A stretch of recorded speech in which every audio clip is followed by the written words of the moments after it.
বিসমিল্লাহির রহমানির রহিম। পরম করুণাময় ও অসীম দয়ালু আল্লাহর নামে শুরু। মসজিদের ওই মিনারেতে আজান ফুঁকেছে, পূব দিগন্তে সূর্যের আভা ঝলক দিয়েছে।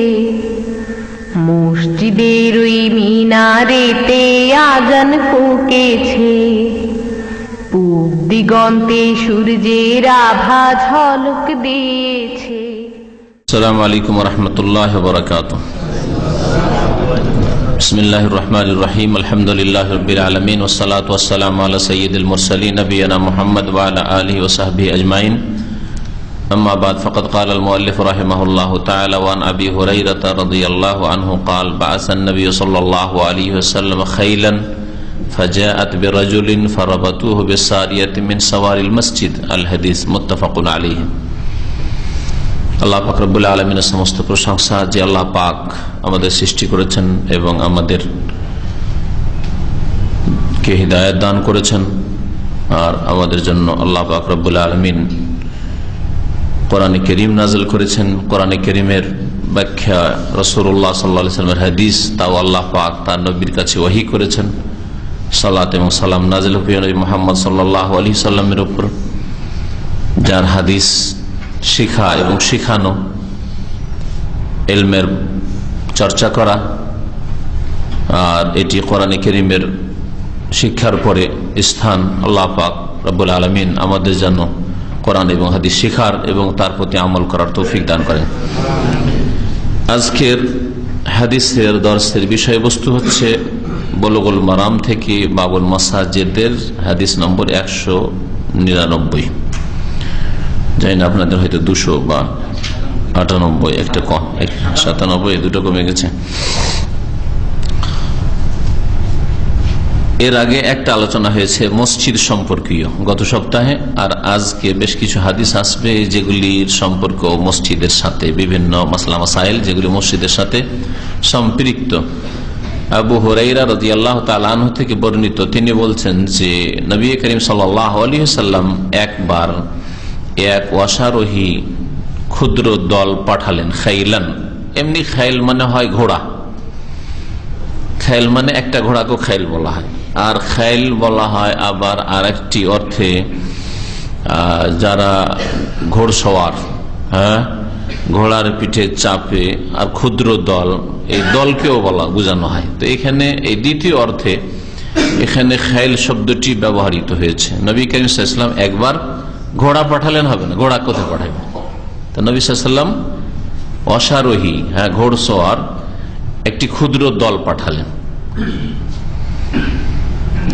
তাদেরকে পাঠিয়েছিলেন মদিনার বাইরে নাজদের দিকে।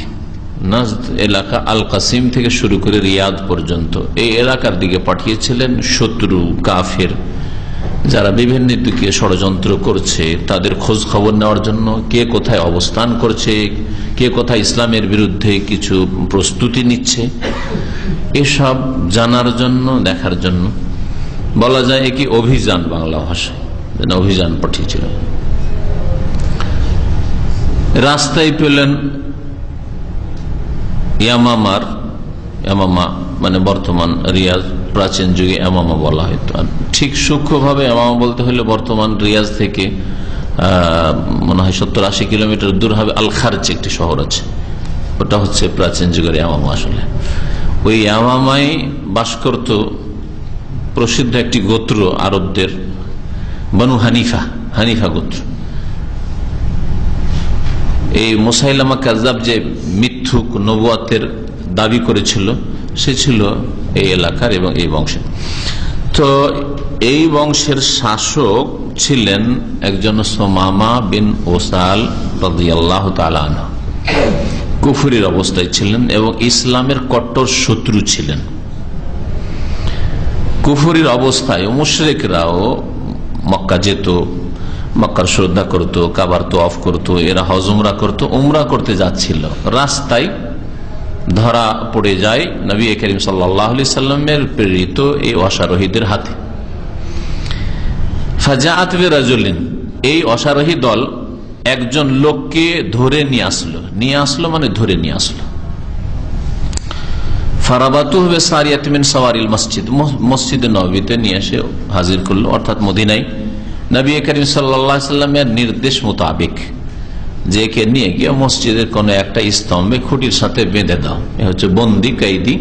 আর এই কয়েদিকে মসজিদের ভিতরে, মসজিদের একটা মসজিদ নববীর, এটা মদিনার মসজিদ, আর তিনটি মসজিদের, যে মসজিদের দ্বিতীয় স্থান মসজিদে হারামের পরে, এই মসজিদের সারিয়া মানে স্তম্ভ খুঁটি। ফারাবাতুহু, এই লোকটিকে নিয়ে এসে বেঁধে দিল বিসারিয়াতি মিন সাওয়ারি, মসজিদে নববীর খুঁটিগুলির কোন একটি খুঁটির সাথে বেঁধে রেখে দিল, মসজিদের খুঁটির সাথে। আর তারপরে যেহেতু হাদিসটা বড় লম্বা আছে, ওই হাদিসটা পুরোটা যদি পড়ানো যায়, সেই ঘটনা কিভাবে 3 দিন ধরে ওই অবস্থায় সে বাঁধা থাকলো এবং নবী সাল্লাল্লাহু আলাইহি ওয়াসাল্লাম সাহাবায়ে কেরামদের নামাজ 5 ওয়াক্ত দেখলো। আর প্রতিদিন নবী করিম সাল্লাল্লাহু আলাইহি ওয়াসাল্লাম যখন মসজিদে ঢুকতেন জিজ্ঞেস করতেন, মাজা ইনদাকা ইয়া সুমামা, সুমামা তোমার কি সংবাদ, কি খবর, তোমার মনের উদ্দেশ্য কি, তুমি কি এই শত্রুতাই থাকবে না, তোমার মনের কোনো পরিবর্তন হইল, এক কথাই জিজ্ঞেস করতেন, মাজা ইনদাকা ইয়া সুমামা। আর সে যেহেতু কঠোর শত্রু নবী করিম সাল্লাল্লাহু আলাইহি ওয়াসাল্লামের দ্বীন ইসলামের, যার ফলে সে বলতে ইন তাকতুল জাদাম, আমাকে তোমরা ধরে নিয়ে এসছো, যদি আমাকে হত্যা করো তাহলে, সে একটু ধমক দিয়ে কথা বল, তাকতুল জাদাম, তাহলে এমন ব্যক্তিকে হত্যা করবে যার খুনের রক্তের মূল্য আছে। এত সহজ নাই আমাকে মেরে দেওয়া, 4টি কথা নাই। হ্যাঁ, তাহলে এর পরিণামটা ভালো হবে না, প্রতিক্রিয়া হবে, আমারও লোক আছে, অথচ বন্দি সে। আর যদি অনুগ্রহ করো আমার উপর, আপনারা যদি আমাকে ছেড়ে দেন অনুগ্রহ করে, দয়া করেন, তাহলে তো নেম আলা শাকের, তাহলে আমি নিমক হারাম নাই, ছেড়ে দেন যদি ধরেছেন, তাহলে আমি আপনাদের কৃতজ্ঞ হব, শাকের, শুকরগুজার হব। নবী সাল্লাল্লাহু আলাইহি ওয়াসাল্লাম আর কিছু বলতেন না, তারপরে চলে যেতেন। 3 দিন বাঁধা থাকলো। তৃতীয় দিন নবী সাল্লাল্লাহু আলাইহি ওয়াসাল্লাম এই কথা জিজ্ঞাসা করলেন, ওই রকমেরই জবাব।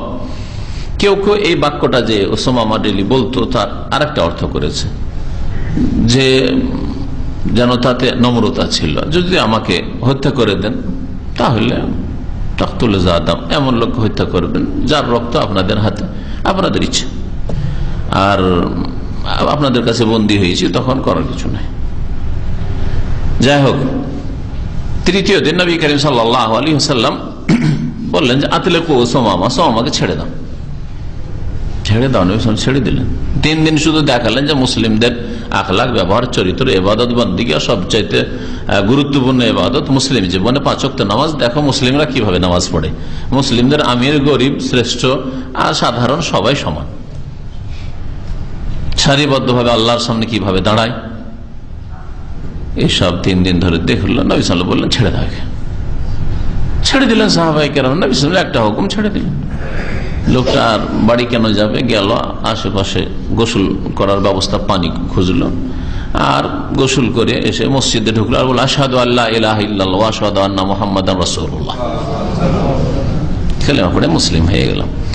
তারপরে বলল, ইয়া রাসূলুল্লাহ, এই পৃথিবীর মধ্যে সবচেয়ে নিকৃষ্ট দুশমন আমার আপনি ছিলেন, আজকে আপনি সবচেয়ে বেশি আমার প্রিয়।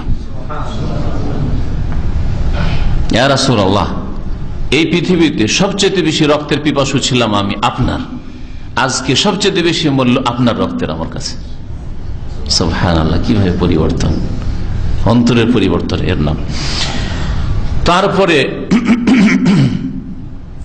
এই ইয়ামামা এলাকাতে গম হইতো, সেই কালে গম হইতো, খাদ্যদ্রব্য এখান থেকে মক্কা মদিনা সরবরাহ হইতো। সে বলল যে যতদিন পর্যন্ত মক্কার লোকেরা শত্রুতা না ছাড়বে আপনার, ততদিন পর্যন্ত মক্কা একটা দানা গম ঢুকতে দেব না, একটা দানা যেতে দেব না, অনাহারে মরে যাক মক্কার লোকেরা। জি হ্যাঁ, তো ওই লোকের ঘটনা এখানে উল্লেখ করা হয়েছে। হাফেজ ইবনে হাজার রহমতুল্লাহ হাদিসটাকে সংক্ষেপ করেছেন, আমি মোটামুটি ওর খোলাসাটা বললাম। কেন এই হাদিসটা নিয়ে এসছেন এখানে মসজিদের অধ্যায়? হ্যাঁ, 1 নম্বর কথা, প্রথম মাসলা যেটা, যে মসজিদে অমুসলিমকে ঢুকতে দেওয়া যাবে, এটা খুঁটির কথা বাদ দেন। হ্যাঁ, এটা মাসলা জানা গেল। হ্যাঁ, যে মসজিদে অমুসলিমকে প্রয়োজনে ঢুকতে দেওয়া যাবে, এই হাদিসটা প্রমাণ করে। এই হাদিসটা মুত্তাফাকুন আলাইহি, বুখারী মুসলিমের হাদিস। 2 নম্বর প্রমাণ করে যে মসজিদকে জেলখানা হিসাবে প্রয়োজনের তাগিদে ব্যবহার করা যাবে। নবী সাল্লাল্লাহু আলাইহি ওয়াসাল্লাম যেমন মসজিদ জেলখানা ছিল, জেলখানায় কারা থাকে? কয়েদি থাকে, আসামি থাকে, তো আসামি বন্দী। 3 নম্বর মাসলা যে মসজিদে বেঁধে রাখা যাবে। হ্যাঁ, বেঁধে রাখা অবস্থায় পেশাব পায়খানা আশঙ্কা আছে, ভাই বেঁধে রাখা যায় মসজিদে প্রয়োজনে। ইমামুল মুসলিমিন, যিনি রাষ্ট্রনেতা, খলিফাতুল মুসলিমিন, যিনি ইসলাম প্রতিষ্ঠা করতে চান, তিনি যদি মনে করেন তাহলে এইরকম করতে পারেন, কোনো অসুবিধা নেই। তাহলে আল্লাহ যে বলেছেন যে মুশরিক নাপাক, হ্যাঁ মুশরিক নাপাক, তো নাপাক কে মসজিদে ঢুকতে দেওয়া যাবে? হ্যাঁ,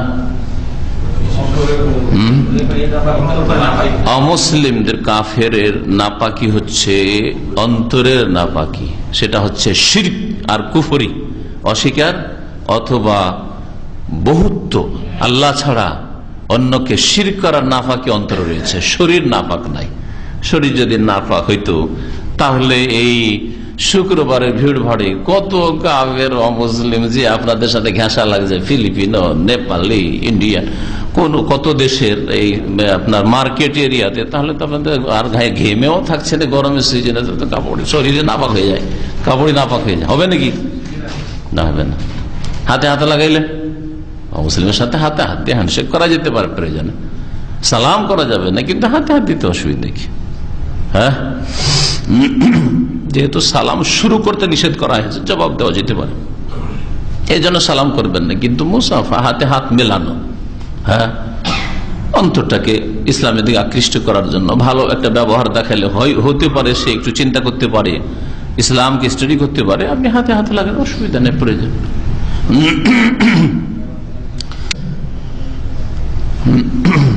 আর আল্লাহ পাক রব্বুল আলামিন মসজিদে হারামের কথা বলেছে, ইন্নামাল মুশরিকুনা নাজাসুন ফালা ইয়াকরাবুল মাসজিদাল হারামা বাদা আমিহিম হাযা।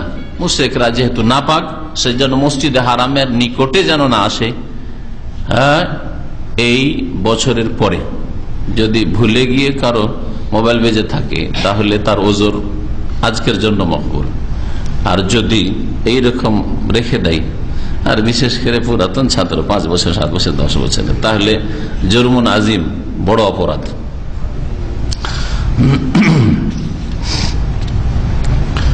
আর আশা করি কারো মোবাইল খোলা থাকবে না, হয় বন্ধ না হয় সাইলেন্ট, আওয়াজে না থাকে। তো মসজিদে হারামের নিকটে আসবে না, তার মানে কি মসজিদে হারামের কাছে আসবে না। মসজিদে ঢুকার কথা, অবস্থানের কথা তো বলা হয়নি। হ্যাঁ, মসজিদের কাছেই যখন যেতে পারবে না বলা হয়েছে, তাহলে মসজিদে ঢুকার প্রশ্ন উঠে না। হ্যাঁ, মসজিদে অবস্থান করার প্রশ্ন উঠে না, তাই না? মসজিদে হারামের কথা আল্লাহ পাকের স্পষ্ট কোরআনের বাণী মসজিদে হারাম সম্পর্কে, মসজিদে নববী সম্পর্কেও নয়, আর বাইতুল মুকাদ্দাসের মসজিদ সম্পর্কেও নয়, আর অন্য কোনো মসজিদ সম্পর্কে নয়।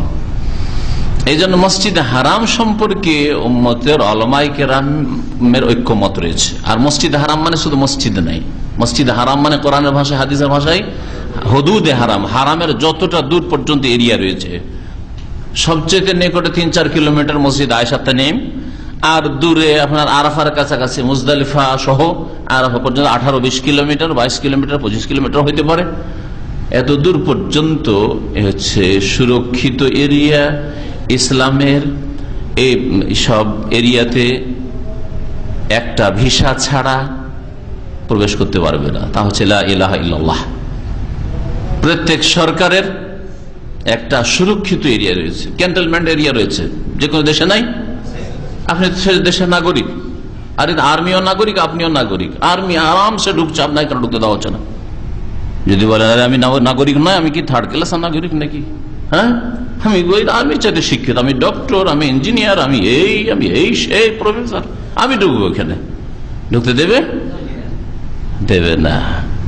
তাহলে সেখানে কেন কোন অমুসলিমের অথবা মোনাফেকদেরকে এতরাজ হয় না, আরে ওখানে কেন ঢুকতে দেবো না, আমিও বাংলাদেশি, আমিও তোমার দেশের মানুষ, আমাকে কেন ঢুকতে দেবে না, এতরাজ কেন করো না? তাহলে এই অভিযোগ যখন করো না, তাহলে ইসলামের বিরুদ্ধে এই অভিযোগ করা মোটেই যুক্তিসঙ্গত নয় যে মক্কায় কেন ঢুকতে দেওয়া হবে না, আমাদেরকে অমুসলিমদেরকে কেন ঢুকতে দেওয়া হবে না। হ্যাঁ, মক্কায় ঢোকা সহজ, এই ভিসাতে টাকাও লাগে না, হ্যাঁ কিচ্ছু লাগে না, শুধু অন্তর থেকে বিশ্বাস করে লা ইলাহা ইল্লাল্লাহ শাহাদাত লাগে। অন্তরে বিশ্বাস যদি নাও থাকে, মুনাফিক তুমি, আল্লাহর কাছে ধরা পড়বে। কিন্তু আমাদের কাছে বাহ্যিক যে কালেমা শাহাদাত দিলে, লা ইলাহা ইল্লাল্লাহ শাহাদাত দিলে, মুহাম্মদ রাসূলুল্লাহ শাহাদাত দিলে, আর বাহ্যিক নামাজ পড়ছো, তুমি আমাদের কাছে মুসলিম, সুতরাং তোমাকে আমরা হজে নিয়ে যাবো, তোমাকে উমরায় নিয়ে যাবো, অসুবিধা নেই, চলে যাও তুমি সার্টিফিকেট নিয়ে যে আমি মুসলিম হয়ে গেছি। যদি অন্তরে মুনাফিক দেয় শুধু মক্কা দেখার জন্য যাচ্ছি, তাহলে আল্লাহর কাছে জবাবদেহি করবে। হাল শাকাকতা কালবাহু, অন্তর ফেড়ে দেখার অধিকার আমাদের নেই, আর ক্ষমতাও নেই। আর এই কথা বলেননি আল্লাহ পাক রব্বুল আলামিন। তাহলে মসজিদে হারাম সম্পর্কে ঐক্যমত রয়েছে যে অমুসলিমকে ঢুকতে দেওয়া যাবে না। বাকি মসজিদগুলি সম্পর্কে দ্বিমত রয়েছে। মসজিদে নববীতে ঢোকা বা অন্যান্য মসজিদে ইখতিলাফ আহলুল ইলম ফি দুখুলিল মুশরিক গায়রুল মাসজিদিল হারাম মিনাল মাসাজিদ। মসজিদে হারাম ছাড়া মুশরিকদের, কাফেরদের অন্য কোন মসজিদে প্রবেশ করা সম্পর্কে জায়েজ না জায়েজ নয়, এ সম্পর্কে উলামায়ে কেরামদের দ্বিমত রয়েছে। ফাযাহাবা আহলুল মদিনা, মদিনার উলামায়ে কেরাম, আহলে মদিনা তাবেঈনদের জামানা থেকে যেসব ফুকাহা উলামা মদিনার ছিলেন, তারা ইলা মান কুল্লি মুশরিক আন কুল্লি মসজিদ। আহলে মদিনা আলেমদের মধ্যে ইমাম মালিক রাহমাতুল্লাহ আলাইহি, তারা বলছেন যে প্রত্যেক মসজিদ সম্পর্কে এই বিধান শরীয়তের, যে কোন মুশরিককে কোন মসজিদে যেতে দেওয়া যাবে না, ঢুকতে দেওয়া যাবে না। এটা হচ্ছে আহলে মদিনা, মদিনার উলামায়ে কেরামদের মত পুরাতন যুগ থেকে। ওয়াকাল শাফি আল আয়াতু আম্মাতুন ফি সাইরিল মুশরিকিন খাসাতুন ফিল মসজিদিল হারাম। এমন শাফি বলছেন যে আয়াত যে বলেছে যে মসজিদে হারামে প্রবেশ করবে না, এটা সমস্ত রকমের মুশরিক, হ্যাঁ এর ক্ষেত্রে সব মুশরিককে শামিল। সমস্ত মুশরিককে শামিল, তাহলে এই কথাটা চিন্তা করতে হবে।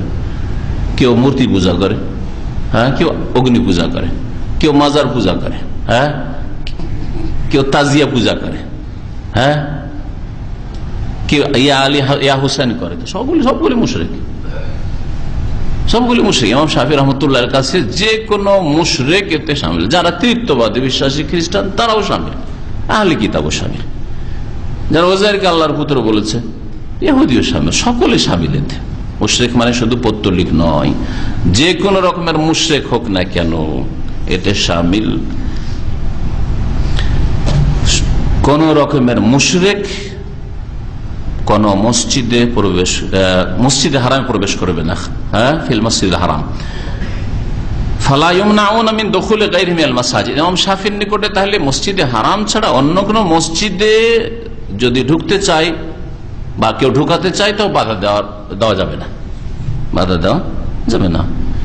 সে নির্মাণের কাজে যাক, আর মসজিদের খেদমতে যাক, আর মসজিদে এমনি ঢুকুক যে আমি একটু বসবো, বাধা দেওয়া যাবে না ইমাম শাফির নিকটে। মদিনার উলামারা এর বিপরীত, তাই না? একমাত্র মসজিদ আম্মা মাযহাবুল ইমাম আহমদ ফাইন্নাহু লা ইয়াহিল্লু লিআইয়ি কাফির দুখুল হারামে মাক্কাতা।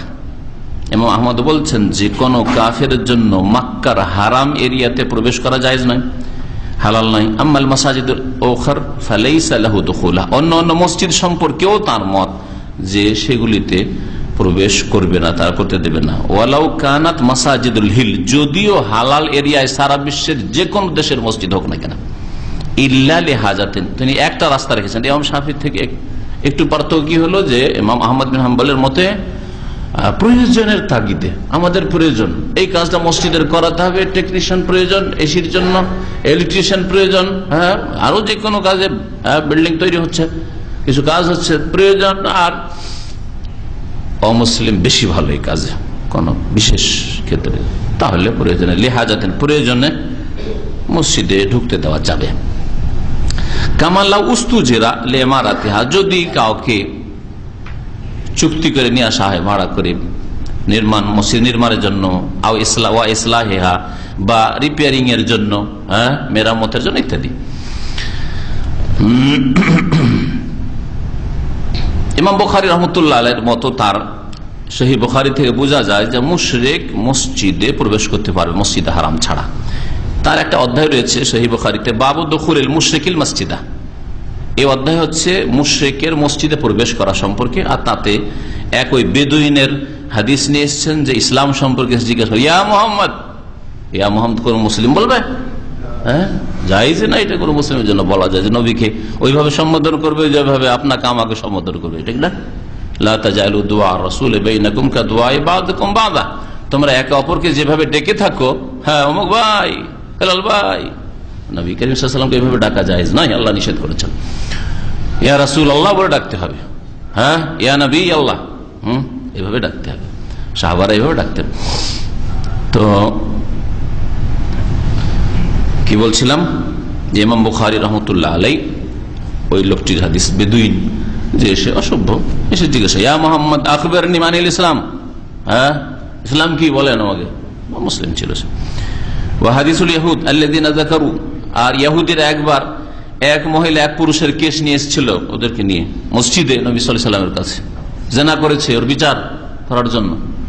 তার এছাড়াও এছাড়াও হাদিস রয়েছে, নাজরান থেকে যখন খ্রিস্টানরা এসেছিল নবী সাল্লাল্লাহু আলাইহি ওয়াসাল্লামের সাথে ইসলাম সম্পর্কে কথা বলার জন্য, সারাদিন ধরে মসজিদে নবীতে বসে নবী সাল্লাল্লাহু আলাইহি ওয়াসাল্লামের সাথে তাদের মিটিং হয়েছে। নবী সাল্লাল্লাহু আলাইহি ওয়াসাল্লাম তাদেরকে ইসলাম এক্সপ্লেন করেছেন, ইসলামের ব্যাখ্যা করেছেন, ইসলাম দাওয়াত দিয়েছেন মসজিদ নবীতে বসে।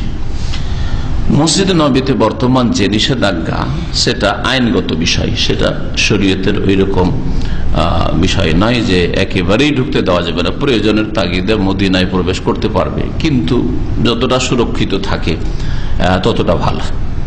কারণ কে কোনো অসৎ উদ্দেশ্যে আসে, যার ফলে মসজিদে নবীর ক্ষেত্রে লেখা আছে যে শুধু মুসলিমদের জন্য বা নন মুসলিম প্রবেশ করবেন না। দেখেছেন তো না, যখন মদিনায় ঢুকেন তখন।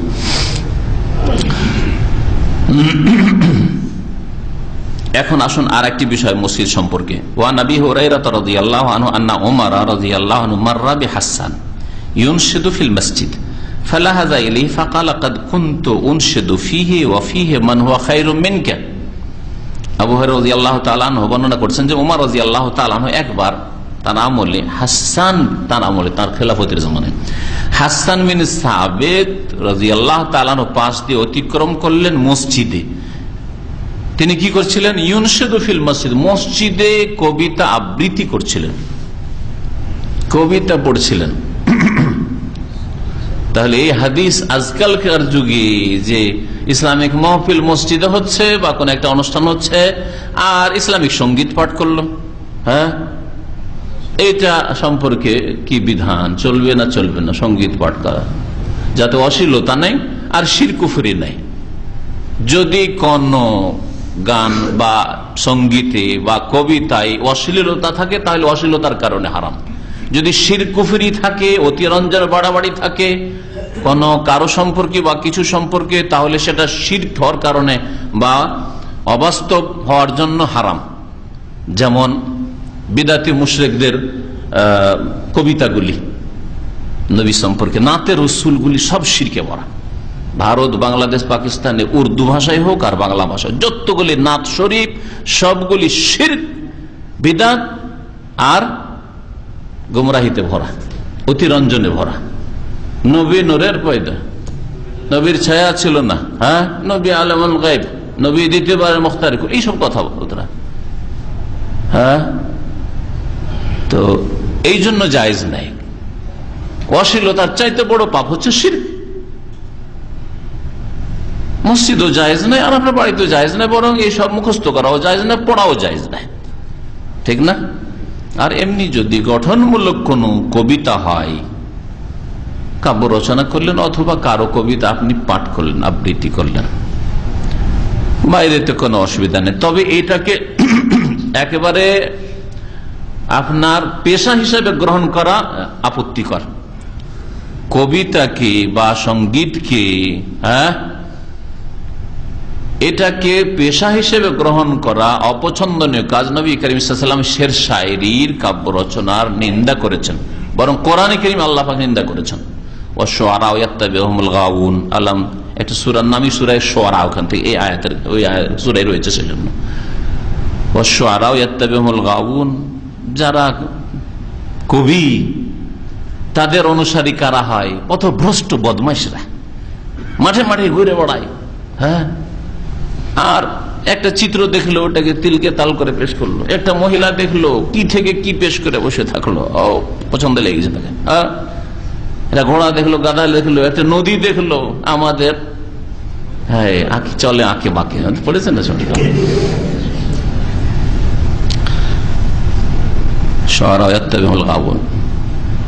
এক আয়াতের পর আল্লাহ বলছে ইল্লাল্লাযীনা আমানু, তবে যারা ঈমানদার, ওয়া আমিলুস সালিহাত, সৎকর্মশীল। যদি কোন কবি ঈমানদার হয়, সৎকর্মশীল হয়, তাহলে অসুবিধা নেই, কিন্তু তাদের সংখ্যা খুব কম।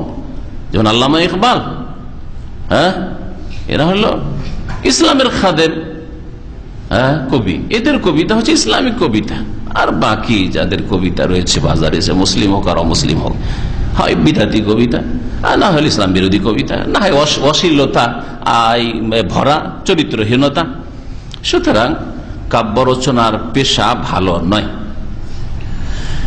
মসজিদের বিষয় থেকে দূরে চলে যাচ্ছে। যাই মসজিদে কবিতা পাঠ করা জায়েজ না জায়েজ নয়, এই সম্পর্কে এই হাদিসটি নিয়ে আসা হয়েছে। ওমর রাদিয়াল্লাহু তাআলা আনহু দেখলেন যে এই হাসান বিন সাবিত একজন কবি ছিলেন, ইসলাম গ্রহণ করেছিলেন, মাশাআল্লাহ, নবী সাল্লাল্লাহু আলাইহি ওয়াসাল্লাম সাহাবী।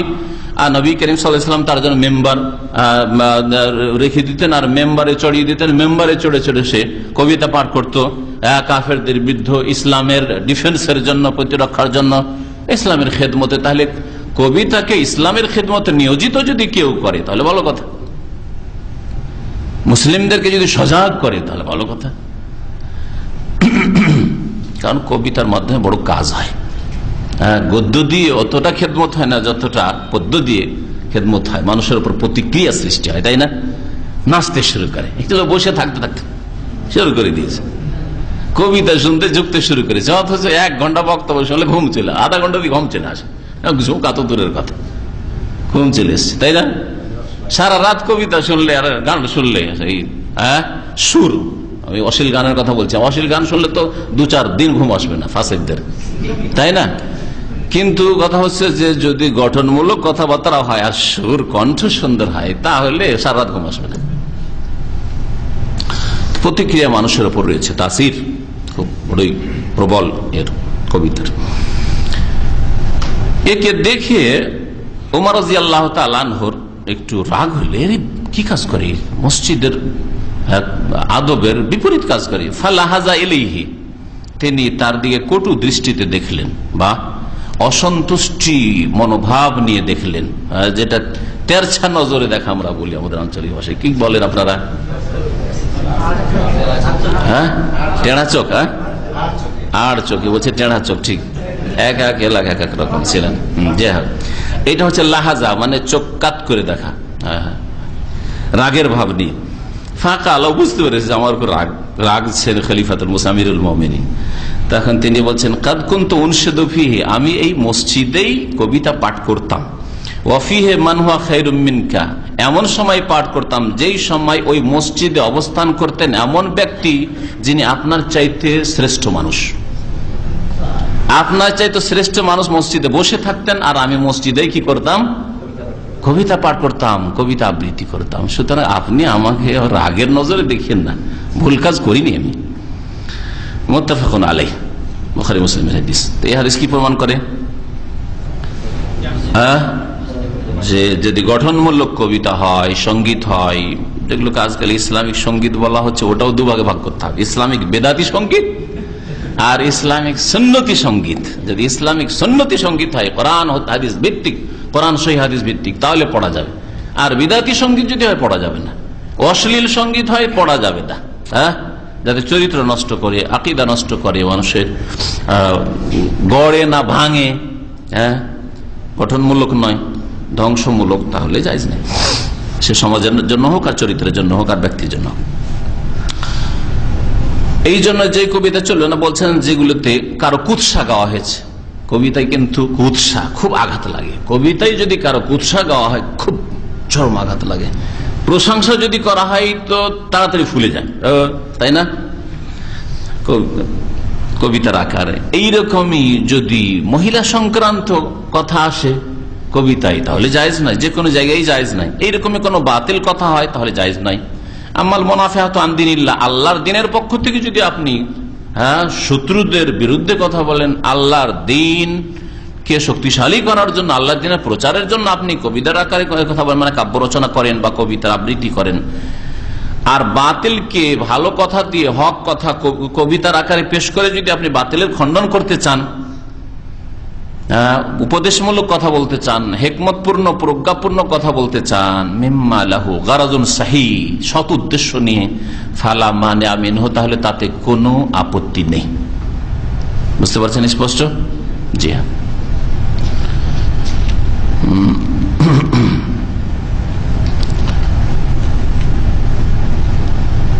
তবে যেই সময় হয়তো প্রয়োজনে মসজিদে যদি ইসলামিক সঙ্গীত বা কোরআন সুন্নাহ ভিত্তিক সঙ্গীত বা কবিতা পাঠ হয়, এমন না হয় যে মুসল্লিদের জন্য সেটা পেরেশানি, কারণ মসজিদ ডিস্টার্ব হচ্ছে, বা যারা জিকির আজকার করছে, কোরআন কারীম তিলাওয়াত করছে, তাদের জন্য সেটা ডিস্টার্ব হচ্ছে, এইরকম যেন না হয়।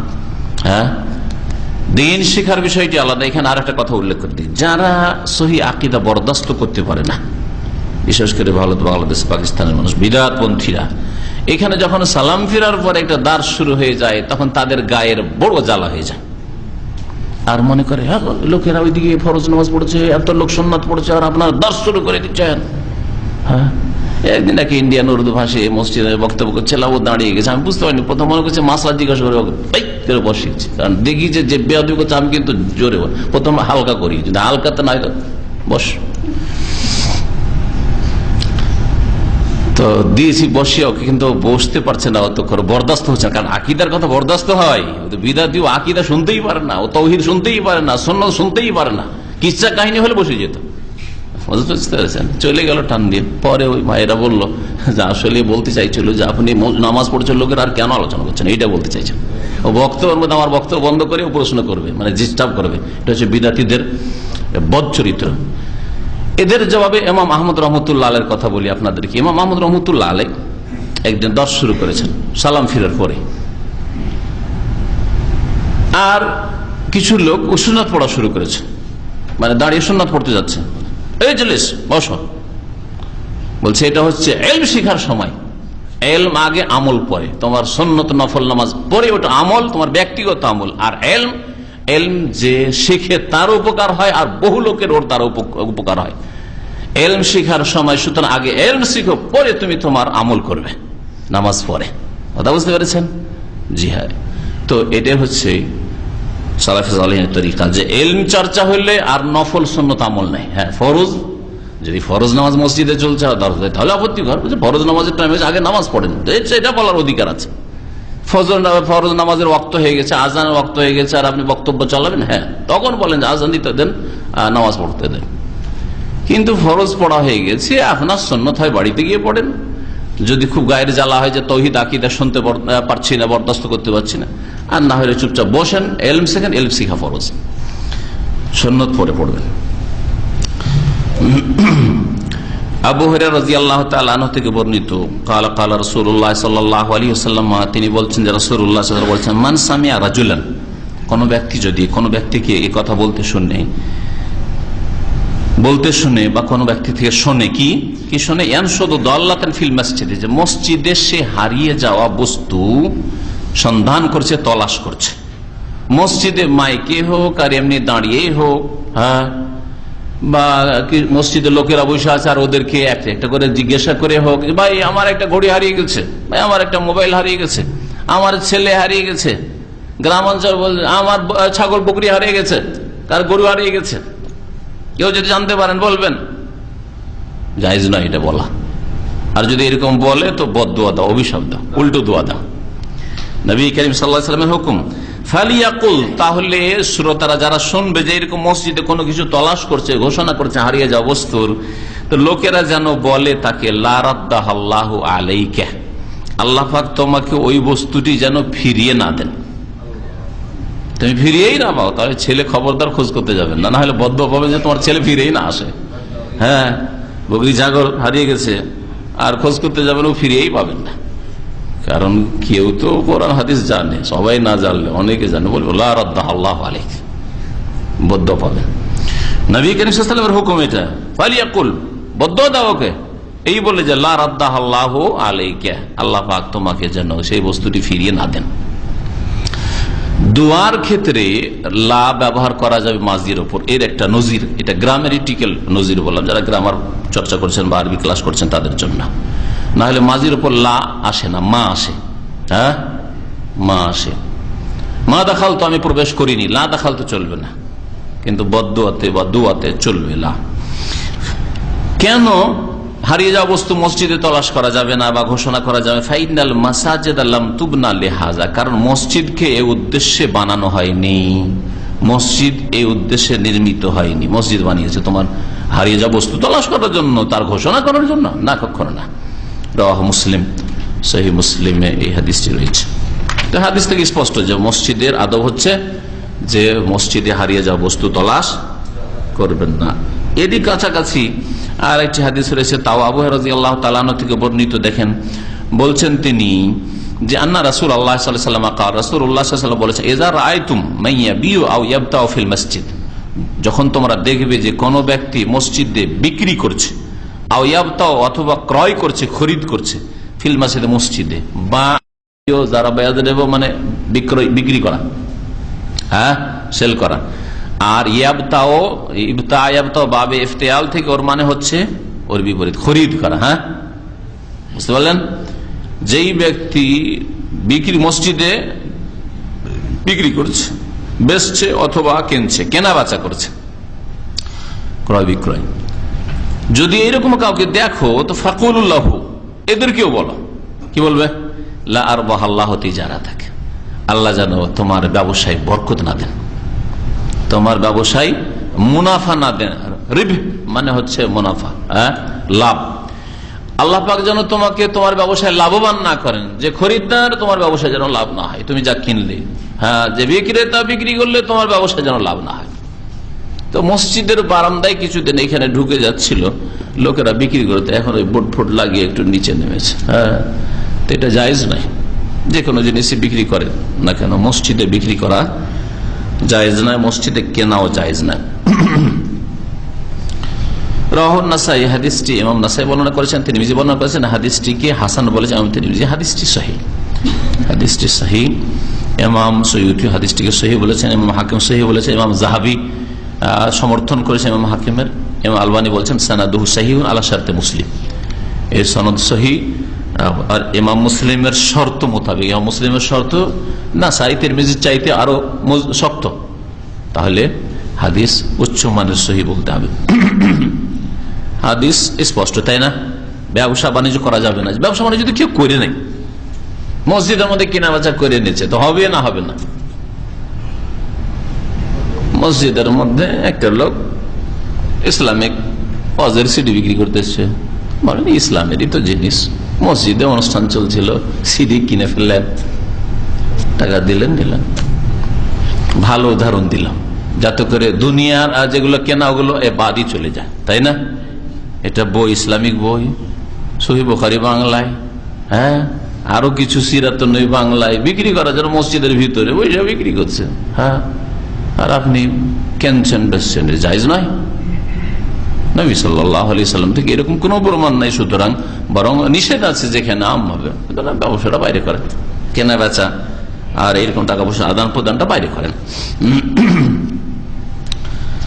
কিন্তু যদি কেউ করে নেই ভুলবশত, মশলা জানে না অথবা জানে, কিন্তু দুনিয়ার গরজ, এখানে লোকেরা বসে আছে, পেয়ে যাচ্ছি, বাইরে গেলে বিভিন্ন দরজা দিয়ে বেরিয়ে যাবে, কেনবে না, যদি এরকম কেনা বেচা করে নেই, তো হালিয়া নাকিদুল বাই ওয়া শিরা মা তাহরিম, হারাম হওয়া সত্ত্বেও এই ব্যবসা কেনা বেচাটা আসলে শুদ্ধ হবে না, এই ব্যবসা বাতিল, মানে কেনা বেচা হয়নি, আসলে মালিকই হয়নি, যে কিনেছে সে তার মালিক হয়নি, আর যে বিক্রি করেছে তার মালিকানা থেকে বেরোয়নি, তার জন্য পয়সাটা নেওয়াও যায়, ব্যবসায় হয়নি, আকদ ফাসেদ।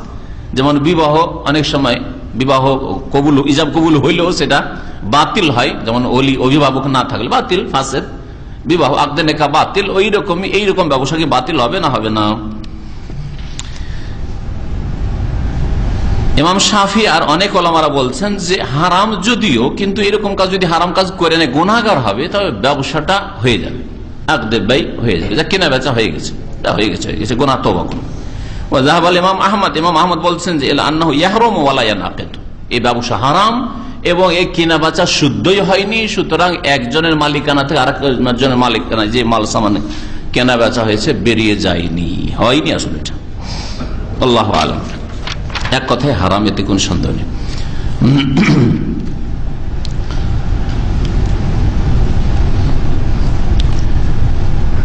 وعن حكيم بن حزام رضي الله عنه قال قال رسول الله صلى الله عليه وسلم لا تقام الحدود في المساجد ولا يستقاد فيها رواه احمد وابو داود بسند ضعيف।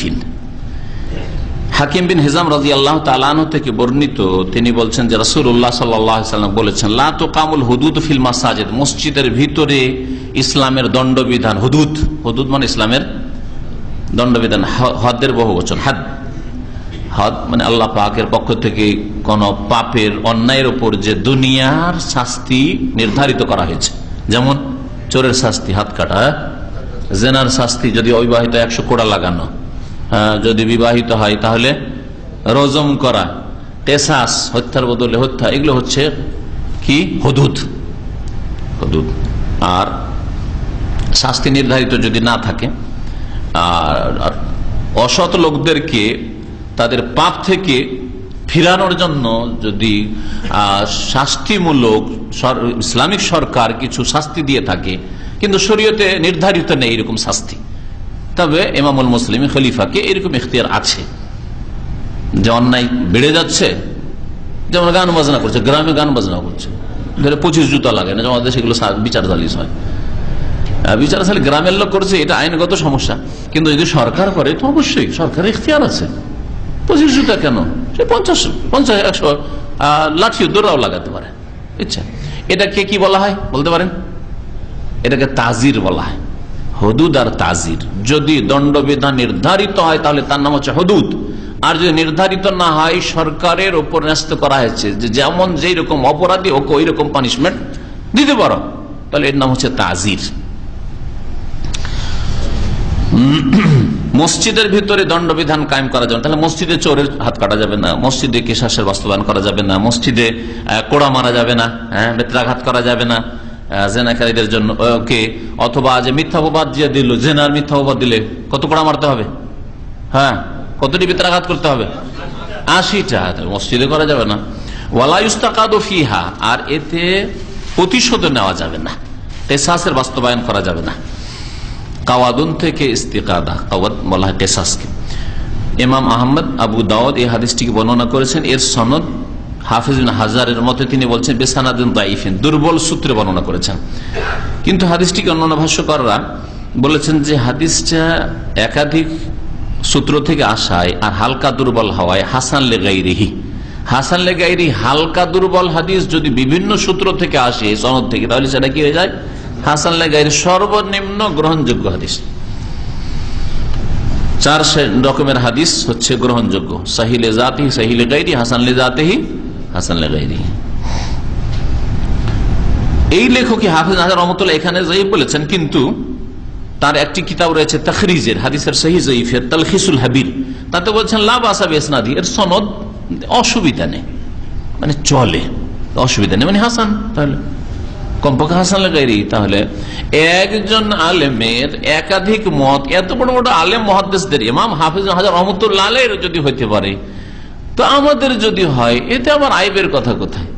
হয় আগের কথাটা আমার ভুল, পরের কথাটা ঠিক, এটাই সম্ভাবনা বেশি। আর এটাও হইতে পারে যে আগে হয়তো ঠিকই ছিলাম, পরেই ভুল করেছি, এটাও হইতে পারে, ঠিক না? সুতরাং একজন মানুষের লিখায় অথবা বলাই যদি এইরকম মাসলা মাসাইলের ক্ষেত্রে, আকীদার ক্ষেত্রে না, আকীদার গুমরাহি নয়, যেমন বিদাতি সমাজের বিদাতি আলেমদের আকীদার গুমরাহি রয়েছে, কিন্তু মাসলা মাসাইলের যদি একাধিক মত থাকে এটা দর্শনীয় নয়। আইম্মা কেরামের এরকম ছিল, ইমাম আবু হানিফার একাধিক উক্তি, ইমাম শাফির এর আগে এক উক্তি ছিল, মিশরে গিয়ে আর এক উক্তি হয়েছে, অনেক হাদিস পেয়েছেন, তখন তিনি আসল আগের পুরাতন ফতোয়া থেকে তিনি ফিরে এসছেন। এই ইমাম আহমদের তো এক একটা বিষয়ে 3টি-4টি করে মত আছে। যখন যখন একটা হাদিস পেয়ে গেছেন বা তিনি দৃষ্টিভঙ্গি তার চেঞ্জ হয়েছে, না বিষয়টা তো ফতোয়াটা তো এরকম না, এর যেতে ভালো, এটা দ্রুত তিনি পরিবর্তন করেছেন যাতে করে কোরআন সুন্নাহর কাছাকাছি আসা সম্ভব হয়। উদ্দেশ্য ছিল সৎ, উদ্দেশ্য কি ছিল? উদ্দেশ্য কুপ্রবৃত্তির অনুসরণ নয়, উদ্দেশ্য কোরআন সুন্নাহ ফলো করা যদি হয়, হ্যাঁ, যে না আমি আগে যেটা বলছিলাম এটা চাইতে এটা বেশি আমাকে কোরআন সুন্নাহর কাছাকাছি লাগছে, এটি অসুবিধা নেই। কারো এই অধিকার নেই যে আপনি তো 2 বছর আগে এরকম বলেছেন, কারো অধিকার নেই কথা জিজ্ঞাসা করার, বুঝতে পারছেন? জি হ্যাঁ, কিন্তু সাধারণ মানুষ বুঝেও না, আর বিদাতি এরা তো এটাকে মানে অসৎ উদ্দেশ্যে ব্যবহার করার চেষ্টা করে অনেক সময়।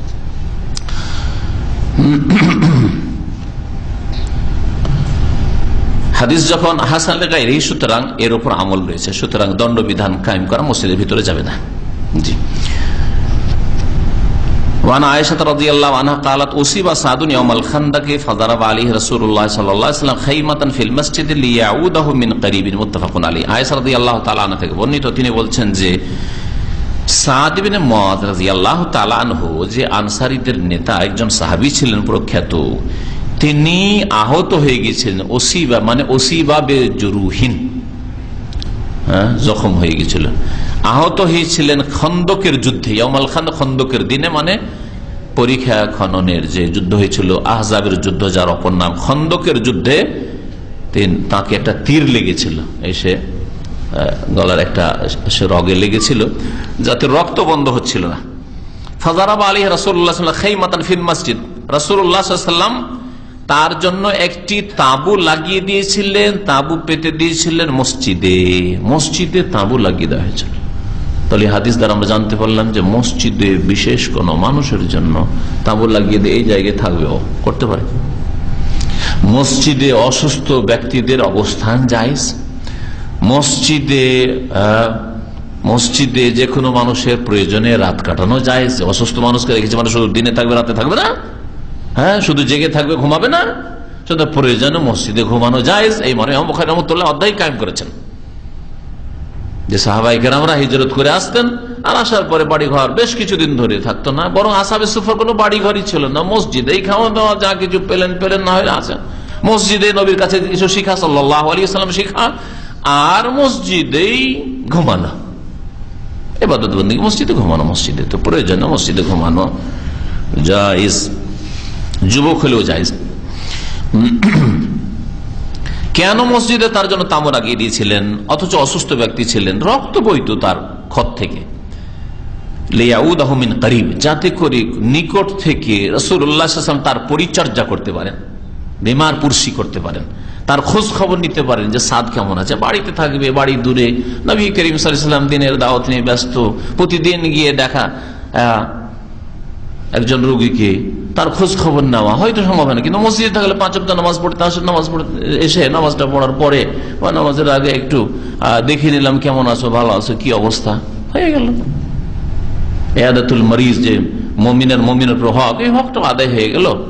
এবং এই সাহাবী আল্লাহর দিনের জন্য আহত হয়েছেন, আর শেষ অবস্থায় তার পরিচর্যা হয়ে গেল, খোঁজ খবর নেওয়া হয়ে গেল, জি, সান্ত্বনা দেওয়া হল ইত্যাদি। তাহলে এই হাদিস স্পষ্ট করে যে রোগী ব্যক্তি পেশাব করে দিতে পারে মসজিদে, তা পায়খানা হয়ে যেতে পারে, রক্ত বইতে পারে, তারপরও নবী করিম সাল্লাল্লাহু আলাইহি ওয়াসাল্লাম মসজিদে তাকে রেখেছেন। তার মানে এইরকম যদি অবস্থা হয় তো জায়েজ রয়েছে, প্রয়োজনে।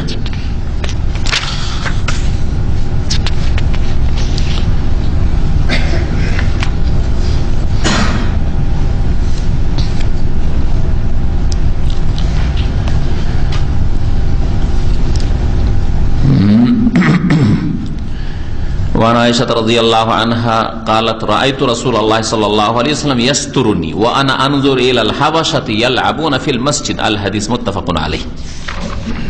আয়েশা রাদিয়াল্লাহু তাআলা আনহা থেকে বর্ণিত এই হাদিস, তিনি বলছেন যে আমি রাসূলুল্লাহ সাল্লাল্লাহু আলাইহি সাল্লামকে নিজের চোখে দেখেছি, হ্যাঁ, বরং নবী সাল্লাল্লাহু আলাইহি সাল্লাম তার সাথে ইয়াস্তুরনি, আমাকে তিনি আড় করছিলেন, ইয়াস্তুরনি তিনি আমাকে কি করছিলেন, আড় করছিলেন। ওয়া আনা আনজুর ইলাল হাবাশা, আর আমি হাবশী আবেশনিয়ার লোকদের দিকে তাকাচ্ছিলাম। কি জন্য দেখছিলাম? ইয়ালআবুনা ফিল মসজিদ, তারা মসজিদে খেলাধুলা করছিল, মসজিদে তারা কি করছিল, খেলাধুলা করছিল। আল হাদিস, হাদিসটা সংক্ষেপ করে দেওয়া হয়েছে, মুত্তাফাকুন আলাইহি, বুখারী মুসলিমের হাদিস তাহলে সহিহ বুখারী মুসলিম হাদিস, তাই না? এই হাদিসের বাহ্যিক, হ্যাঁ, অর্থ কি বুঝায়? মসজিদে খেলাধুলা করা যাবে না? যাবে না? ক্রিকেট খেলা যাবে, ফুটবল খেলা যাবে? কোন খিদমত হয়েছে ফুটবল খেলা দিয়ে? হ্যাঁ, কাবাডি খেলা দিয়ে? কোন ইসলামের খিদমত হয়েছে ক্রিকেট খেলা দিয়ে? জাতিকে আরো পাপের দিকে ঠেলে দেওয়া হয়েছে যে তোমরা খেলাধুলা নিয়ে ব্যস্ত থাকো যুবকরা, আর আমরা আমাদের ভোগ বিলাস নিয়ে ব্যস্ত থাকি। হ্যাঁ, এমন খেলা, গঠনমূলক খেলা, যেই খেলা দিয়ে আল্লাহর দিনের কিছু খেদমত হইতে পারে, তাহলে ঠিক আছে। তো এই হাবাসীরা কোন খেলা খেলছিল সেটাও জানতে হবে। জি, তারা অস্ত্র নিয়ে খেলাধুলা করছে, অস্ত্রের ট্রেনিং। আল্লাহ পাক রব্বুল আলামিন এই ট্রেনিং এর কথা বলেছেন, ওয়া আইদ্দু লাহুম মাসতাতাতুম মিন কুওয়া, তাদের জন্য যতটা সাধ্য তোমার এনার্জি, শক্তি অর্জন করো, প্রস্তুত করো, তোমরা প্রস্তুত থাকো। সুতরাং কেউ যদি প্রতিরক্ষার জন্য, হ্যাঁ, নিজের পরিবারের আশঙ্কা আছে শত্রুর প্রতিরক্ষার জন্য, কি বলে ক্যারাটে বলে না কি বলে, হ্যাঁ, এই ধরনের খেলা, যেই খেলাতে সৎ উদ্দেশ্য আছে যে এর মাধ্যমে আমি আল্লাহর দ্বীনের খেদমত করব, মুসলিম ভাই বোনদের খেদমত করব, ইত্যাদি ইত্যাদি, তাহলে ঠিক আছে, প্রশংসিত খেলা। জি, তার খেলাকে তিন ভাগে ভাগ করা যেতে পারে। খেলাকে তিন ভাগে ভাগ করা যেতে পারে। সওয়াবের খেলা, নেকির খেলা, এমন খেলাধুলা যাতে নেকি রয়েছে, যদি উদ্দেশ্য থাকে আল্লাহর দ্বীনের খেদমত করা, মুসলিম উম্মতের খেদমত করা। কোন উম্মতের খেদমত হয়েছে? পাকিস্তান ক্রিকেটে জিতল, ভারতের বেকুব মুসলিম সেখানে বিজয়ের পতাকা উঠিয়েছে, ইন্ডিয়ার সাথে পাকিস্তানের খেলাধুলা হচ্ছে, আর বেকুব মুসলমান কোথায় হায়দ্রাবাদে, কোথায় দিল্লিতে আমোদ ফুর্তিতে পটাকা ছাড়ছে যে পাকিস্তান জিতেছে, থাকছে ভারত। কোন খিদমতটা ইসলামের করলো যে খুশি? আর যদি ইসলামের বিজয় হতো তাহলে অবশ্যই যেখানে থাকেন খুশি। এগুলি জাহেলিয়াত, এগুলি মূর্খতা, এগুলি দিন থেকে দূরে সরে যাওয়া। জি, না দিন বুঝে, না নিজের পরিণাম বুঝে, দুনিয়াকে ক্ষতিগ্রস্ত করে। মানুষের নজরে আসে যে এরা তো সব পাকিস্তান, যা পাকিস্তানপন্থী সব, তাই না? এটা কোনো না দুনিয়ার ভালো করলেন, না দিনের ভালো করলেন, কিছু করলেন না। এমনকি দেশের যদি বিজয় হয় তারপরে এতে খুশি করা, এটা একজন মমিনের শান নয় যে একটা মমিন, হ্যাঁ আমার দেশ জিতেছে সেই জন্য খুশি। কিসের খুশি? আবার কোন ইসলামের চারানোর খেদমত হয়েছে আপনার এই খেলায় জিতে আপনার দেশের? হ্যাঁ, আমার দেশের সুনাম হয়েছে, বাংলাদেশ জিতেছে, পাকিস্তান জিতেছে, ভারত জিতেছে, এসব জাহিলিয়াত, কিচ্ছু না, এসব জাতীয়তা। যাদের দিনের খেদমত না সেখানে আমরা নেই, যেখানে দিনের খেদমত আছে, উম্মতে মুসলিমার খেদমত আছে, সেখানে আছে, যেখানকারই মুসলিম হোক না কেন। এই বিষয়গুলি বুঝবেন, কারণ আজকাল দুনিয়া খেলার পিছনে ছুটেছে, খেলতে পারলে খেলছে, আর না হলে দর্শক, এতেই মেতে আছে। আর খেলার ময়দানে যত টাকা খরচ করা হচ্ছে, মুসলিম উম্মত যদি তার এক আনা পরিমাণ ইসলামের খেদমতে খরচ করত, ইসলাম একবারে সুসজ্জিত হয়ে যেত। কিছুই না, ইসলামের খাতে বেরোবে না। এদের খেলার জন্য কোটি কোটি টাকা বরবাদ করছে এরা। তো খেলা হচ্ছে সওয়াবের খেলা, যে খেলা দিয়ে দিনের খেদমত উদ্দেশ্য আছে। ঘোড়ায় সওয়ারা শিখছেন, প্রয়োজন যদি থাকে, যেখানে এই যুগের প্রয়োজন, এক যুগে প্রয়োজন ছিল, হ্যাঁ, অস্ত্র ট্রেনিং শিখছেন, যতটা আপনার আইন অনুমতি দেয়, আপনি আইন বিরোধী কাজ করতে গিয়ে আপনি আপনার দিন দুনিয়া নষ্ট করিয়েন না, আর দাওয়াতের রাস্তা বন্ধ করিয়েন না, যতটা আপনার অনুমতি আছে ততটা।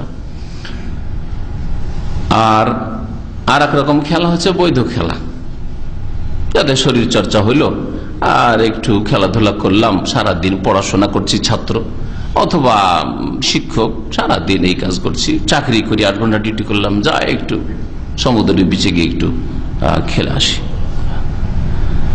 যদি সেটা লজ্জাস্থান আবৃত করে হাফ প্যান্ট পরে নয়, পুরুষ লোকেরা, মহিলা পুরুষের খেলা নয়, অথবা মহিলাদের খেলা পুরুষরা দেখছে এরকম নয়, মানে শরীয়ত বিরোধী কোনো কিছু নেই, আর লেবাস পোশাক ঠিক আছে, ইসলামিক পোশাক মোটামুটি জায়েজ পোশাক আছে, তাহলে এই ধরনের দুনিয়ার খেলা জায়েজ রয়েছে, যদি নামাজের ইবাদত বন্দেগী রক্তপাত না হয়। বুঝতে পারলেন?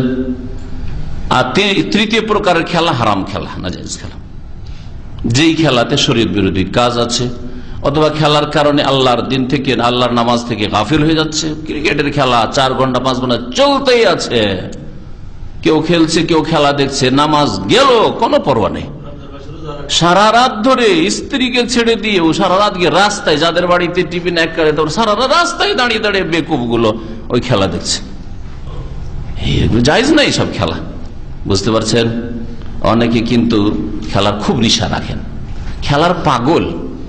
খেলার কথা শুনলে আর কিচ্ছু মনে থাকবে না। জি, হ্যাঁ, কি করে? রমজানে মাঠের মধ্যে পানি পান করে। জি, হারাম। তারপরে রমজান মাসে ইবাদত বন্দেগী, এমনিতেই খেলা অপছন্দনীয় খেলা, ইবাদত বন্দেগী বাদে রমজানের দিনে খেলা। আর বাতিল পন্থীরা রমজানের রাতগুলিতে আরো বেশি খেলা, ওদের ম্যাচ এই রমজান মাসে বেশি বেড়ে যায়। হ্যাঁ, ফিল্ম সিরিয়াল রমজান মাসে আরো মুসলিম দেশগুলিতে বেড়ে যায়। আশ্চর্য হয়ে যাবেন আপনি, রমজান মাসে বাড়িয়ে দেয়। প্রচার মাধ্যমগুলি ইসলামের বিপরীতে এমন ভাবে চলেছে যে মুসলিমদেরকে কেমন করে সরাইতে হবে ইসলাম থেকে, যার জন্য ইবাদত বন্দেগীর সময় লাইলাতুল কাদার ওইদিকে ম্যাচ চলছে, লাইলাতুল কাদার দিকে ক্রিকেট খেলা চলছে। কিসের লাইলাতুল কাদার? খেলা দেখতে হবে, সিরিয়াল দেখতে হবে। এই সিরিয়াল শুনেছি খুব ভালো লেগে আছে। আল্লাহ পাক হেদায়েত করে মুসলিম জাতিকে। আল্লাহর দিন থেকে সরে গেছে, আল্লাহ পাক এদেরকে আল্লাহ পাক লাঞ্ছিত করে দিয়েছেন। ওমাইয়ুহিনিল্লাহু ফামা লাহু মিন মুকরিম। আল্লাহ পাক কাউকে লাঞ্ছিত অপদস্থ করলে কে সম্মান দেয় তাকে? তো রাসূলুল্লাহ সাল্লাল্লাহু আলাইহি সাল্লাম আর করছিলেন, তাহলে কিভাবে আয়েশা রাদিয়াল্লাহু তাআলা আনহা খেলা দেখছিলেন? এই দৃশ্যটা বুঝান তো কেমন করে, দুজন দাঁড়িয়ে, হ্যাঁ, দাঁড়িয়ে আছেন রাসূলুল্লাহ সাল্লাল্লাহু আলাইহি ওয়াসাল্লাম, আর এখানে আয়েশা রাদিয়াল্লাহু তাআলা দাঁড়িয়ে এখান থেকে লুকিয়ে লুকিয়ে একটু মাথাটা জাগিয়ে দেখছেন, চোখটা জাগিয়ে এইভাবে দেখছেন। হ্যাঁ, স্তরে গোটা শরীরটার পর্দা হয়ে যাচ্ছে, আর শুধু চোখটা কোন রকম এখান দিয়ে পৌঁছেছে, আর সামনের দিকে হাবশিরা খেলাধুলা করছে, আর তিনি তার হুজরা থেকে, মায়েশা তার হুজরা থেকে, মনে হয় যে মসজিদে, হুজরা থেকে দেখছেন। মসজিদে ছিল মানে মসজিদের ভিতরে, মসজিদের বারান্দায়, অনেক ওলামারা বলেছেন। আর অনেকে বলেছেন না, যেহেতু এটা গঠনমূলক খেলা ছিল, এই খেলাতে ইসলামের খেদমত উদ্দেশ্য ছিল, সুতরাং মসজিদের ভিতরেও যদি হয় তো ফিল মসজিদে হাদিসে এসছে ওইটাকে ফি ফেনাইল মসজিদ, মসজিদের বারান্দায় করার কোনো প্রয়োজন, এই তাবিলের কোনো প্রয়োজন করে না। আল্লাহু আলাম। আজকাল এইরকম লোক আছে যারা এই উদ্দেশ্যে খেলাধুলা করছে, যদি হয়তো জায়েজ, কিন্তু এইরকম লোক নেই, এরকম খেলা আজকাল নেই। وعن عائشة رضي الله عنها أن وليدة سوداء كان لها خباء في المسجد فكانت تأتيني فتحدث عندي الحديث متفق عليه। আয়েশা রাদিয়াল্লাহু তাআলা আনহা আরো বর্ণনা করছেন যে একটি কালো দাসী, ওয়ালিদাতান সাউদা, কানা লাহা খেবান ফিল মসজিদ, মসজিদে তার একটি ছোট্ট তাবু ছিল। খেবা ছোট তাবুকে বলা হয়, খেমা বড়, ছোট্ট একটা তাবু ছিল মসজিদে। তার নবী সাল্লাল্লাহু আলাইহি ওয়াসাল্লাম মসজিদে একটা দাসীর জন্য, যে মসজিদের খেদমত করতো, তার জন্য একটা ছোট্ট তাবুর ব্যবস্থা করে দিচ্ছেন। প্রয়োজনে ফিতনা মুক্ত যদি হয়, কোনো ফিতনার আশঙ্কা নেই। সাহাবায়ে কেরামদের ঈমান, আমল, আখলাক কল্পনার বাইরে এই কথা যে ফিতনা হতে পারে, কোনো অসুবিধা নেই। এইরকমই যদি সুরক্ষিত স্থান হয়, খেমা দিয়ে হয়তো আজকাল হয়তো ওই রকম হেফাজত হবে না, কিন্তু না, মহিলা সেকশন আলাদা আছে, মহিলা লকের ব্যবস্থা আছে। তারপরে এমনিতেই এই দেশে সাধারণত এরকম ঘটনা ঘটে না, তাহলে অসুবিধা নাই। নিরাপদ যদি হয় তাহলে মসজিদে একজন মহিলারও থাকার ব্যবস্থা করা যেতে পারে, প্রয়োজনে মহিলা অবস্থান করতে পারে পাক অবস্থায়। কান আল্লাহ খেমান ফিল মসজিদে, মসজিদে তার খেমা ছিল, একটি তাবু ছিল। ফাকানা তাতিনি, মা আয়েশা রাদিয়াল্লাহু তাআলা বলছেন যে সে আমার কাছে এসে বসতো, আসতো, মসজিদে থাকতো, আর মসজিদের পাশে মা আয়েশা রাদিয়াল্লাহু তাআলা আনহার কক্ষ, হুজরা, সেই এই মহিলা এসে বসতো। ফাতুহাদ্দিসু ইনদি, আর আমার সাথে কথাবার্তা বলতো, গল্প গুজব করতো। আল হাদিস, এই হাদিসটি কেন নিয়েছেন ইমাম ইবনে হাজার রাহমাতুল্লাহ আলাইহি, যে মসজিদে তাবু লাগানো যেতে পারে, ছেলেরা যেমন অবস্থান করতে পারে, ফিতনা মুক্ত থাকলে মেয়েরাও অবস্থান করতে পারে। আর যদি এমনি অবস্থান করতে পারে তাহলে এতেকাফের জন্য অবস্থান নিঃসন্দেহে করতে পারে, কোনো অসুবিধা নেই। কিন্তু এতেকাফ এমন গড়া ফতুয়া যে ঘরে ওই নামাজ পড়ার জায়গাতে এতেকাফ করা যে ব্যাপক হারে ছড়িয়ে আছে, এই বিষয়টি আসলে বাঙালি সমাজে এটা জায়েজ নাই, এটা মোটেই জায়েজ নাই। কারণ আল্লাহ পাক রব্বুল মসজিদের শর্ত লাগেছে, ওয়ালা তুবাশিরুহুন্না ওয়া আনতুম আকিফুনা ফিল মাসাজিদ, তোমরা স্বামী স্ত্রীর কাছাকাছি যাবে না যৌন সম্পর্কের ক্ষেত্রে, ওয়া আনতুম আকিফুন, যখন তোমরা ইতিকাফ অবস্থায় থাকবে। কোথায়? ফিল মাসাজিদ, ইতিকাফ মসজিদে। তাহলে ইতিকাফ মসজিদ ছাড়া হয় না, আর ঘরের মুসাল্লা সেটা মসজিদ নয়।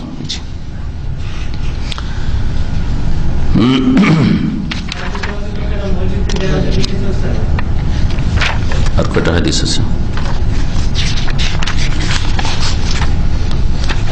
থাক, শেষ করা যাবে না, সুতরাং এখানে ছেড়ে দিই নাকি? যথেষ্ট সময় হয়ে গেছে, আজকে এখানেই রাখছি। আর ইনশাআল্লাহ তাআলা আর একদিন আলোচনা, মসজিদের আলোচনা শেষ হয়ে যাবে, তারপরে নামাজের নিয়ম পদ্ধতি শুরু হবে। হয়তো কোরবানির আগে হজের আলোচনা করব, একটা আলোচনার পরে যারা হজ করবেন তারা আসবেন, বা আপনাদের বন্ধু বান্ধব যারা হজে যাবে তাদেরকে এখানে আসতে বলবেন। কি বলছিলেন প্রশ্ন?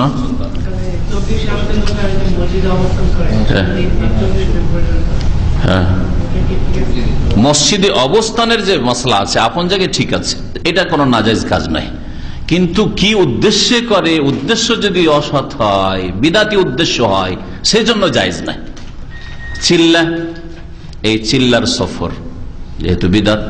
তারপরে যেই কিতাবটা নিয়ে, যেই কিতাবের খেদমত করছে শেখ জাকারিয়া সাহেবের ফাজাইল আমল, তাতে শিরক বিদাত ভরা, বিনা বাড়াবাড়িতে আল্লাহ বলছি, আর তাতে জাল হাদিস ভরা, কিচ্ছা কাহিনী আর স্বপ্নে ভরা। সুতরাং এইটা ইসলামের তবলিগ না। তবলিগ ইসলামের হচ্ছে ওয়াহির তবলিগ, বাল্লিগ মা উনজিলা ইলাইকা মির রাব্বিকা, রবের পক্ষ থেকে যা নাযিল হয়েছে তার তবলিগ করো।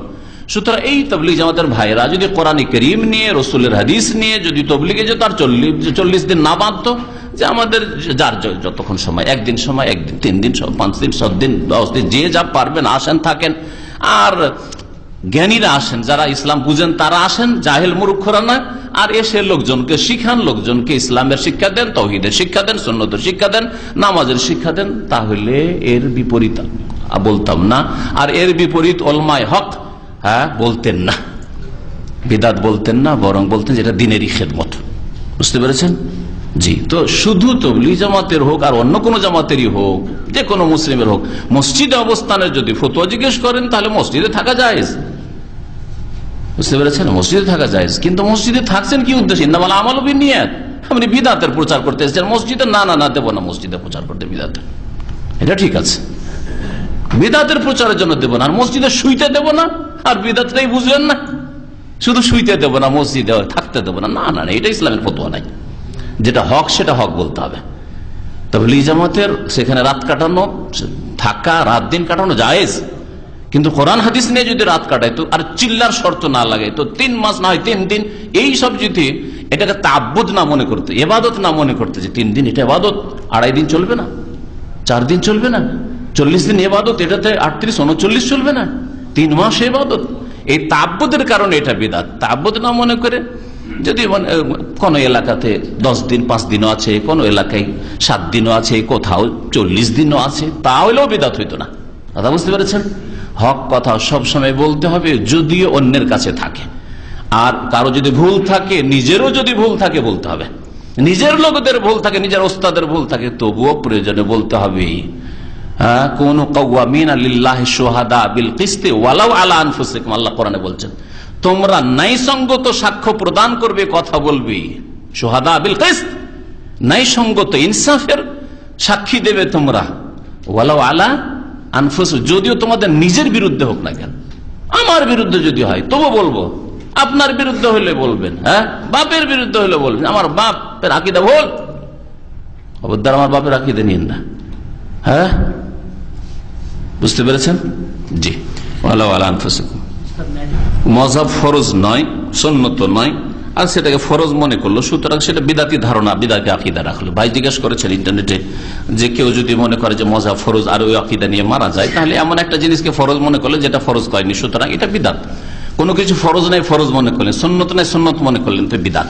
মৃত ব্যক্তির জন্য, মৃত ব্যক্তির জন্য মাইকিং করা না, এইভাবে আম ঘোষণা না করে ভালো। কারণ এই বিষয়টাতে দ্বিমত রয়েছে যে অমুক ব্যক্তি ইন্তেকাল করেছেন আর এতটার সময় জানাজা হবে, শুধু যদি এতটুকু বলে তো জায়েজ কি না। একদল বলছেন যে জায়েজ, মসজিদে হোক অথবা বাইরে রিক্সাতে মাইক লাগিয়ে দিয়ে করে আজকাল শহরে। তো একদল বলছে যে এটা জায়েজ, আর একদল বলছে না জায়েজ নাই। কারণ নবী সাল্লাল্লাহু আলাইহি ওয়াসাল্লাম নিষেধ করেছেন নাইল মাউতা, মৃতের সংবাদ এইভাবে দিতে, যেটা জাহিলিয়াতের যুগে করতো। জাহিলিয়াতের যুগের পদ্ধতিটা কেমন ছিল?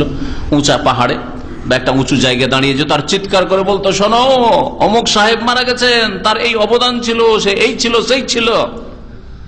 তো গুণগান খুব করতো, তারপরে বলতো অমুক মারা গেছে ইত্যাদি।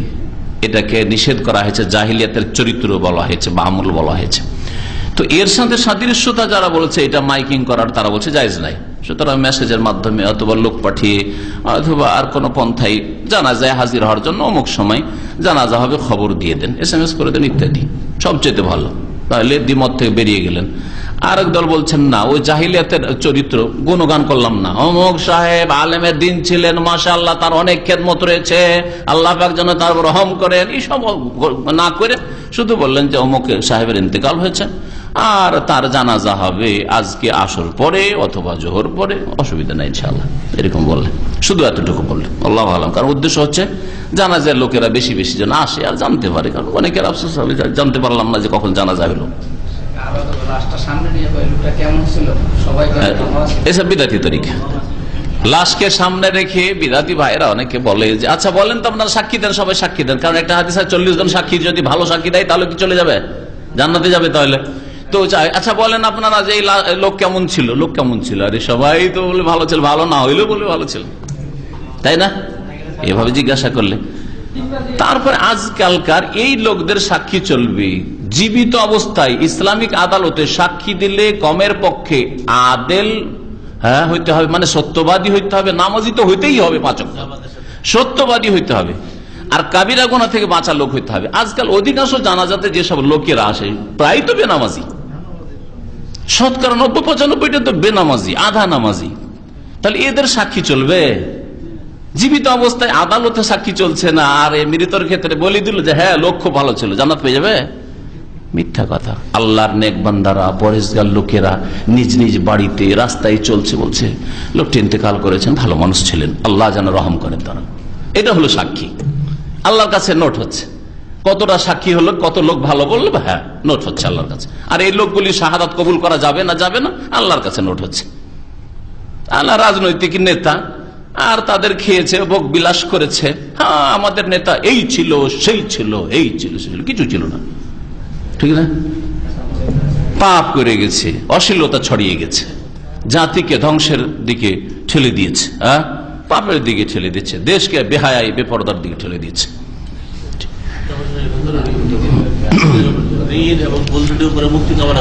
হ্যাঁ কি করে?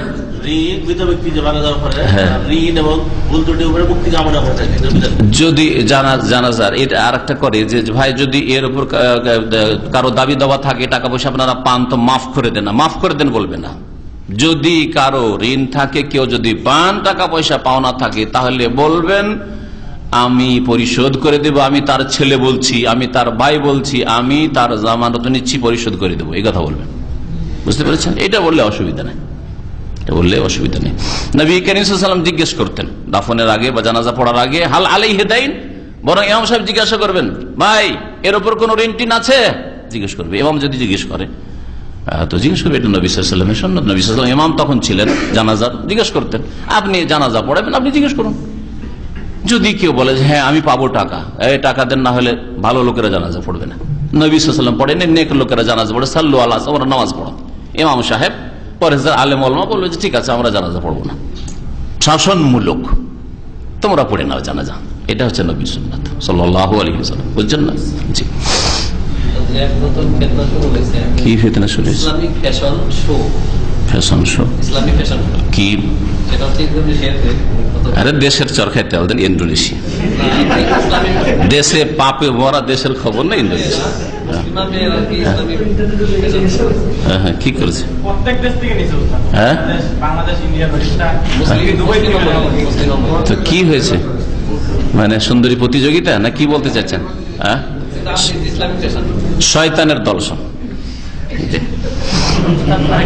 হিজবুশ শয়তান, আল্লাহ পাক দুই দলে ভাগ করেছেন মানুষকে, হিজবুল্লাহ আর হিজবুশ শয়তান। যারা পাপ ছড়ায়, হ্যাঁ, সুন্দরী প্রতিযোগিতা, এই রাহুল শয়তানের দল। যারা বলে যে বোরকা পরা যাবে না, পর্দা করা যাবে না স্কুল কলেজে, এরা শয়তানের দল, হিজবুশ শয়তান।